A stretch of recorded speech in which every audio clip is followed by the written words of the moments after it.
Was a woman's worth truly measured by her silence? Let's dive into a twisted fairy tale, a legend soaked in oil and shadowed by a terrifyingly beautiful woman named Lucy. Forget princesses and princes, this is a story about a girl, a relentless predator, and a secret that could shatter the foundations of faith. It started with a whisper, a rumor swirling through the monasteries of England. A young woman, Lucy, had been brutally violated. But here's the unsettling part, she hadn't died, she hadn't even wept. Instead, she'd simply remained unblemished, untouched. A paradox that sent shockwaves through the religious establishment, a challenge to everything they thought they understood about sin, salvation, and the very nature of a woman's soul. Let's paint a picture. Picture a damp, dark room, reeking of incense and something far more primal. A brothel, yes, but not the kind you'd find in a bustling city. This was a carefully orchestrated nightmare, a deliberate attempt to corrupt Lucy's spirit.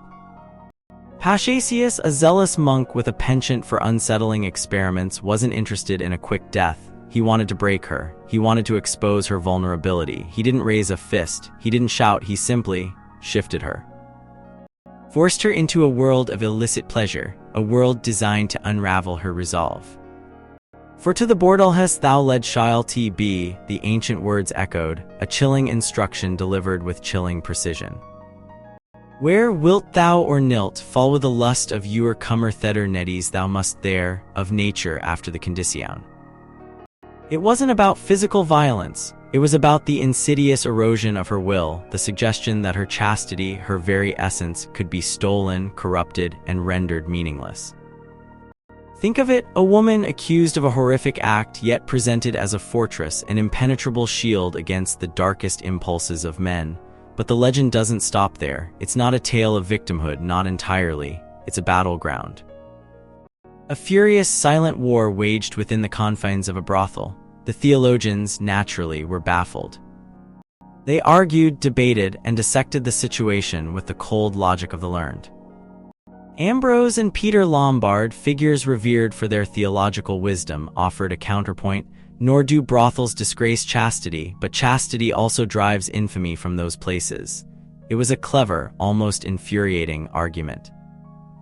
Lucy's refusal to yield, her unwavering belief in the sanctity of her soul, was being framed as a demonstration of her own superior virtue. Imagine the scene, 1,000 men, ropes in hand, a collective wave of lust and entitlement, converging on a single, unyielding figure. They tried to drag her, to force her into submission, but she remained motionless, a statue carved from faith and defiance. You were he lie still as stone, she lay as still as stone. A testament to a spirit that refused to be broken. But the real horror wasn't the attempted violation, it was the method of her preservation. A bath of burning oil, a sword to the throat. A grotesque, almost theatrical, display of divine intervention. It wasn't about punishing the attackers, it was about demonstrating the power of faith, the absolute sanctity of a woman's soul. Let's meet Agnes, a different kind of heroine.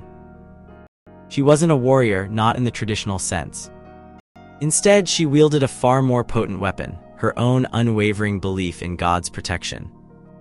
Her pursuers, a collection of lecherous nobles, were driven mad by her beauty, by her virtue. They offered riches, palaces, even marriage, but she refused. Each denial only fueled their obsession, their desperate attempts to possess her.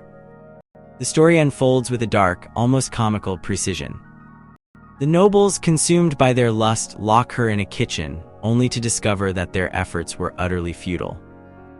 They kiss the pots and pans, believing they had achieved their goal, only to be met with a resounding slap from their own servants. It's a bizarre tableau, isn't it? A woman, stripped naked, surrounded by a throng of ravenous men, yet utterly untouchable. Why? Because her faith was stronger than their desire. Her soul was shielded by a divine force that rendered her impervious to their earthly temptations. Now, let's talk about Anastasia.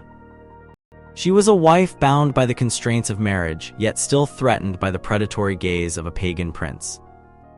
The prince, convinced he could win her through force, attempted to seize her, only to be met with a chilling refusal, and then a miraculous transformation. Instead of death, Anastasia was condemned to a gruesome fate execution as a witch. These stories aren't simply tales of violated women, they're complex explorations of power, faith, and the very definition of female virtue. They're a reflection of a society where a woman's worth was inextricably linked to her chastity, a concept that was both fiercely defended and ruthlessly exploited. The legend of Lucy, Agnes, and Anastasia isn't a comfortable one. It's a brutal, unsettling reminder of the dangers faced by women in a world dominated by male desire. But it's also a testament to the resilience of the human spirit, the enduring power of faith, and the extraordinary lengths to which people will go to protect that which they hold sacred. But what if the silence wasn't strength? What if the stillness wasn't a victory, but a desperate plea for help? What if the oil and the sword weren't symbols of divine intervention, but a chilling reflection of a society that valued purity above all else, even at the cost of a woman's life? And finally, the most unsettling question of all, if a woman could be rendered untouchable, impervious to harm, simply by virtue of her faith, what does that say about the nature of belief itself? Is it a shield, a weapon, or simply a delusion, a comforting lie in a world filled with darkness?